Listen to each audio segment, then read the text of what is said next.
What secrets lie within the Ethiopian Bible, an ancient text that predates most other Bibles and holds tales the Western world never wanted you to know? Today, we'll uncover why this ancient text was excluded from the Western canon and explore the forbidden knowledge it contains. Throughout history, Ethiopia has stood as a symbol of resilience and spiritual independence. It's one of the few nations in Africa that was never colonized, allowing its traditions to develop largely undisturbed. But Ethiopia isn't just unique politically. It has a rich and ancient spiritual legacy that many have never heard about. This legacy is preserved in the Ethiopian Bible, a version of the Bible that includes 88 books, 22 more than the typical 66 found in most Western Christian Bibles. These additional books provide a distinct view into how ancient Ethiopian society saw the divine. Each story, psalm, and proverb preserved in this Bible holds meaning that has survived for millennia. For Ethiopian Christians, this isn't simply a religious text. It's a cultural anchor, a source of national pride, and a testament to their spiritual independence. But the influence of these sacred texts goes beyond Ethiopia's borders, sparking curiosity and debate worldwide. The Ethiopian Bible includes books that the Western canon either disregarded or deemed unworthy of inclusion. But this wasn't a simple oversight. Early church councils in Rome and elsewhere made specific decisions about what books would be allowed in the Bible and which would not.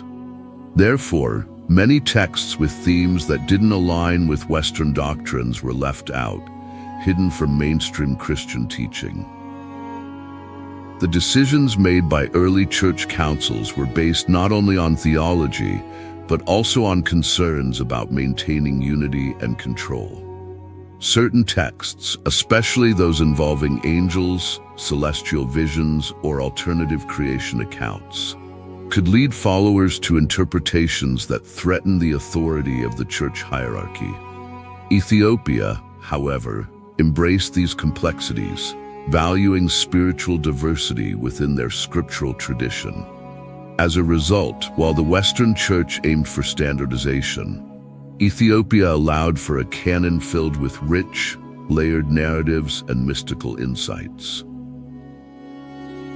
The Ethiopian Bible tells the story of King Solomon and the Queen of Sheba in a way that Western Bibles do not.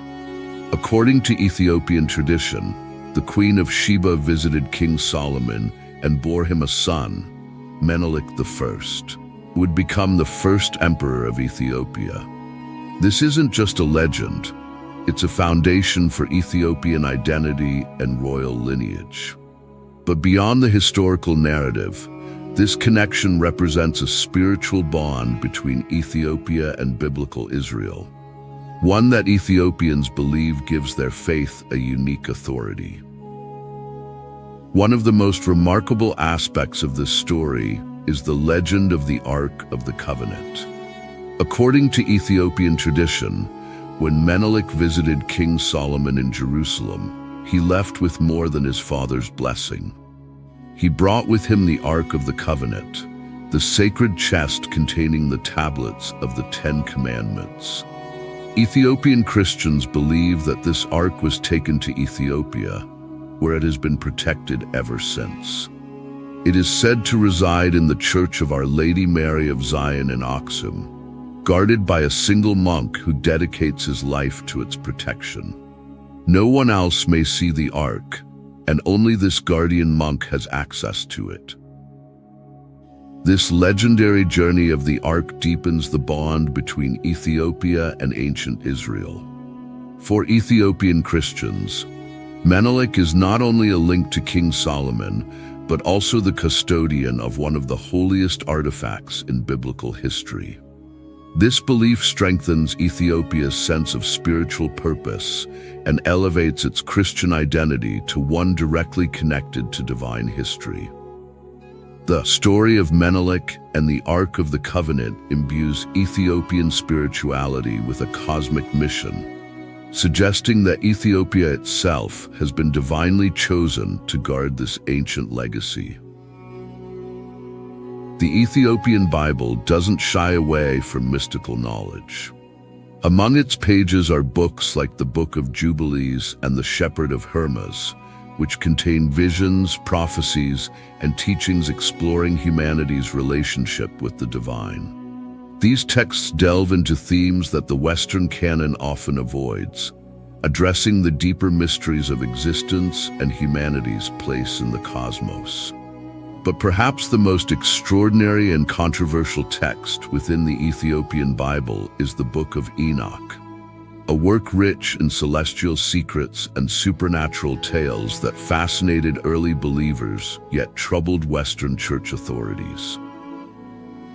The Book of Enoch describes the Watchers, angels who descended to earth and imparted forbidden knowledge to humanity. Alongside insights into the stars, the cycles of the sun and moon, they also shared forbidden arts, weapon-making, enchantments, and even the secrets of healing. According to Ethiopian tradition, the Watchers taught select individuals how to use plants, minerals, and energies for powerful healing, a knowledge that included both medicinal herbs and mystical practices. But this knowledge was seen as dangerous.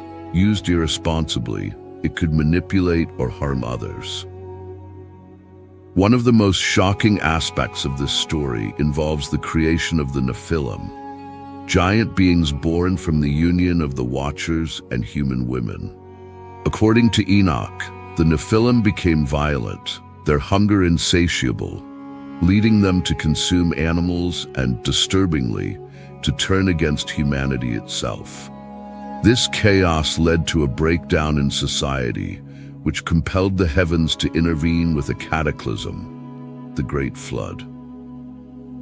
In Ethiopia, however, the Book of Enoch and its teachings on mystical healing were preserved and regarded with reverence. The Ethiopian tradition didn't fear this knowledge, but saw it as a reminder of the balance needed when pursuing spiritual wisdom. The knowledge of healing arts described in Enoch influenced Ethiopian practices, blending spiritual insight with herbal medicine. These stories reinforce the idea that while divine knowledge can be a blessing, it demands responsibility and ethical guidance. Through tales like these, Ethiopian Christianity underscores the need for humility and care in seeking wisdom. The cautionary tale of the Nephilim and the secret knowledge of the Watchers raise profound questions. Should humanity always seek to know more, or are there limits that we cross at our own peril?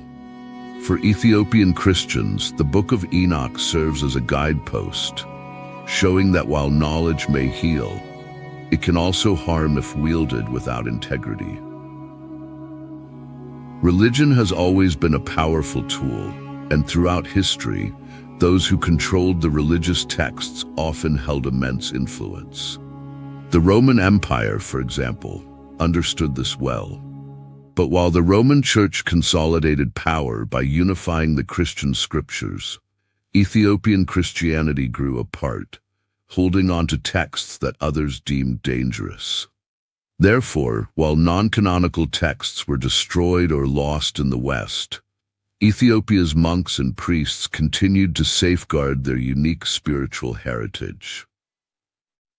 For generations, Ethiopian religious leaders acted as both guardians and scholars of these ancient texts, keeping them safe from political forces that sought to suppress alternative ideas.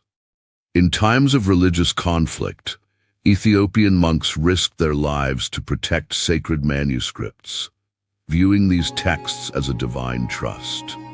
In the West, similar texts faced censorship or destruction as they threatened centralized control. Ethiopia's choice to preserve these scriptures speaks volumes about its commitment to an independent, spiritually rich Christian heritage.